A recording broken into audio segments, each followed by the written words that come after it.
how to claim Avios points in Qatar Airways. So let's get started. Basically, you can claim Avios from Qatar Airways flight for up to 180 days after travel.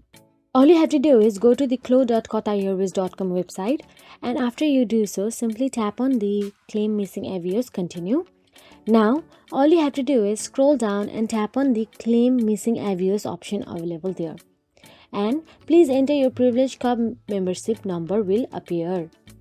Now, all you have to do is log into your Privilege Club account on Qatar Airways website and access your booking history and submit a claim if points are missing. If your flight was with a partner airline, submit a claim by contacting Qatar Airways directly. You will need to provide your ticket and boarding pass as proof of travel as well. So that is it. If you found this video helpful, please like, share and subscribe our channel, and thank you so much for watching.